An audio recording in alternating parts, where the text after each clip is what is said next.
شكرا جزيلا لمستقبلتنا وضيافتنا هون هذه المناسبة. أنا راح أحكي بالإنجليزي بس عشان أكتسب الوقت وأتأكد من التفاصيل اللي موجودين بالنص اللي مجهز. I'm very pleased to be here to join in this event, and I would start by recognizing, of course, His Highness Sheikh Khalid bin Ali Al Khalifa, Minister of Justice, Islamic Affairs and Endowment, and the President of the National Committee for IHL.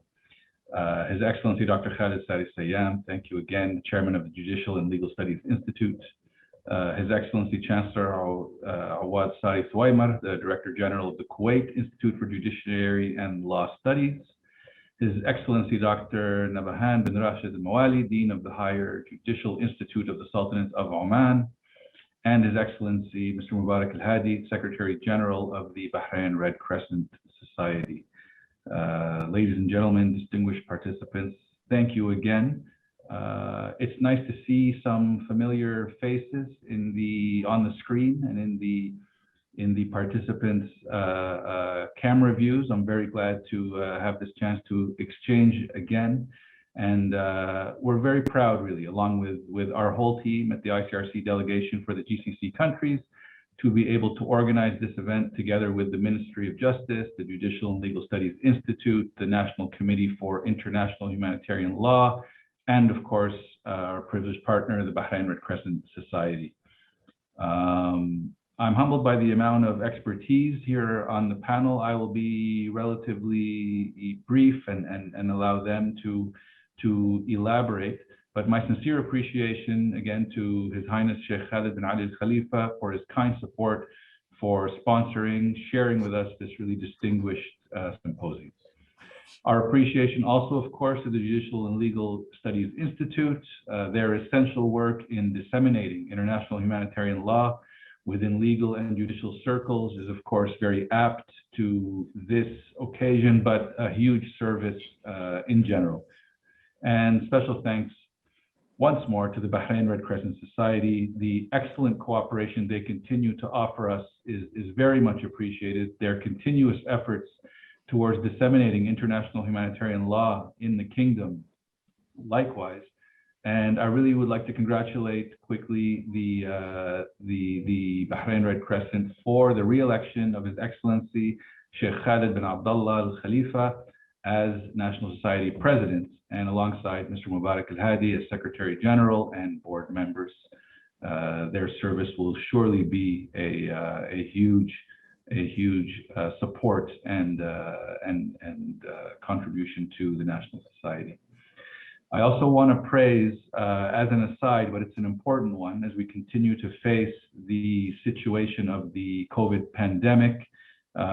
Things are getting better, but we are nonetheless, as we can see from the format of this meeting, still under its effects, still being constrained somehow by its presence, and the Bahrain Red Crescent Society's work in responding to the pandemic, their work which has included distribution of relief items to the most affected families, their outstanding support at the Bahrain International Airport, where they've really been part of the frontline response, is just exemplary in terms of the humanitarian efforts that we're seeing all over the world, but in particular here in the region.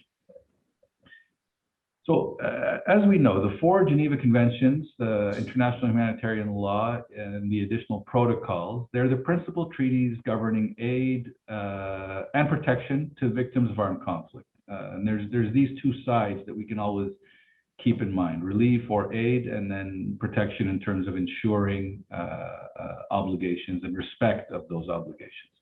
They're a powerful tool, and if adequately implemented, which is of course the key, they not only help prevent the worst human suffering and devastation, they also strengthen the basis for eventual peace. The importance is clear across the region, and His Excellency the Honorable Minister mentioned a few. I would also join him in mentioning Syria, as the concerns there about the cumulative impacts of 10 years of conflict in which attacks on healthcare facilities in particular have posed a concern is an example. More recently, the concerns about proportionality in the attacks that happened in the occupied Palestinian territory of the Gaza Strip and the resulting large-scale civilian deaths, as well as the concerns about the distinction of the attacks on Israel that happened in the same conflict and the related loss of life. In order to secure the guarantees provided by IHL in these settings and others, it's really essential, as we've been saying, that the states fully implement their provisions. And that's somehow a key issue at the heart of the subject of this symposium. The historic resolution bringing IHL home was developed with that goal in mind, of the states being able to implement in national legislation. The resolution was adopted in December 2019 at the last International Conference of the Red Cross and Red Crescent. This is a unique forum that brings together states and the Red Cross Red Crescent network, the largest humanitarian network in the world, in fact. The resolution emphasized the obligations of the signatories of the conventions to enact any legislation necessary to provide penal sanctions for grave breaches of the conventions and the first additional protocol. It also recalls the obligation to search for persons allegedly responsible for grave violations and/or bring them before domestic courts or transfer them for trial to another signatory. In line with these obligations, the Kingdom of Bahrain in 2018 promulgated one of the most comprehensive international crimes laws in the region. It was complemented in 2020 by a law that regulates the use of the protective emblems and signs and sets forth, which are set forth in the Geneva Conventions. And states, of course, also have a duty to spread knowledge of the conventions and protocols as widely as possible. It implies the coordination and support from all government departments and entities concerned, with the Bahraini National Commission of International Humanitarian Law playing a key role here in advising and assisting the government. Today's symposium and the subject is a very concrete example of just this initiative and this obligation. National judges are the most relevant actors that will take international humanitarian law to the courtrooms, influence practices, and ultimately build respect for the law.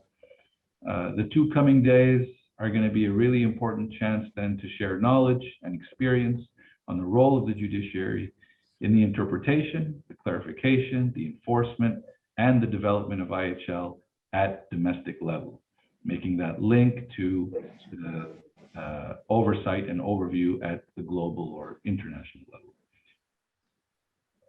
Thank you again very much for the focus, the opportunity to bring attention to this subject. I wish you a very successful and committed and engaged event. And I really do look forward to the chance to hold something like this in person soon, to meet in person, and to be able to exchange on this. Thank you very much.